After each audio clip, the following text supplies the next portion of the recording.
മലപ്പുറത്ത് വീട്ടിലെ പ്രസവത്തെ തുടർന്ന് യുവതി മരിച്ച സംഭവത്തിൽ അമിത രക്തസ്രാവമാണ് മരണകാരണമെന്ന് പ്രാഥമിക പോസ്റ്റ്മോർട്ടം നിഗമനം. അസ്മയ്ക്ക് കൃത്യമായ ചികിത്സ ലഭിച്ചിരുന്നില്ലെന്നും പ്രാഥമിക റിപ്പോർട്ടിൽ പറയുന്നു. അതേസമയം സംഭവം മനഃപൂർവ്വമായ നരഹത്യ തന്നെയെന്ന് ആരോഗ്യവകുപ്പ് മന്ത്രി വീണ ജോർജ് പറഞ്ഞു.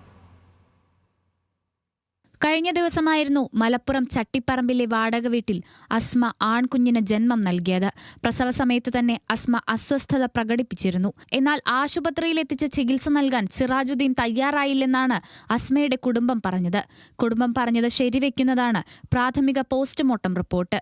അമിത രക്തസ്രാവമാണ് മരണകാരണമെന്നും അസ്മയ്ക്ക് കൃത്യസമയത്ത് ചികിത്സ ലഭിച്ചില്ലെന്നുമാണ് കണ്ടെത്തൽ. അസ്മ ജന്മം നൽകിയ കുഞ്ഞ് കളമശ്ശേരി മെഡിക്കൽ കോളേജിൽ പീഡിയാട്രിക് വിഭാഗത്തിൽ നിയോനേറ്റൽ ICU ചികിത്സയിലാണ്.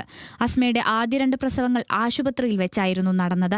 ഇതിനുശേഷം സിറാജുദ്ദീൻ അക്യുപങ്ചർ പഠിക്കുകയും പ്രസവം വീട്ടിൽ നടത്തുകയുമായിരുന്നു.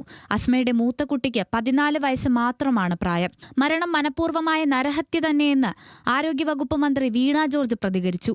ചില കാര്യങ്ങൾ ബോധപൂർവം മറച്ചുവെക്കുകയാണെന്നും ഗൗരവമുള്ള വിഷയമാണിതെന്നും മന്ത്രി പറഞ്ഞു.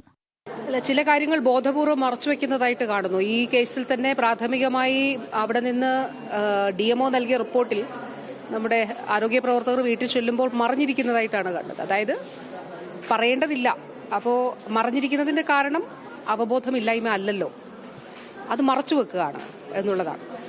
അപ്പോൾ അത് വാസ്തവത്തിൽ മരണത്തിലേക്ക് ഇത്തരത്തിൽ അമ്മമാരെ കുഞ്ഞുങ്ങളെ തള്ളിവിടുന്നത് അത് മനഃപൂർവ്വമായിട്ടുള്ള ഒരു നരഹത്യയായിട്ട് കണക്കാക്കേണ്ടതായിട്ട് വരും.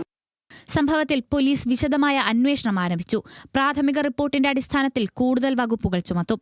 ന്യൂസ് മലയാളം, കൊച്ചി.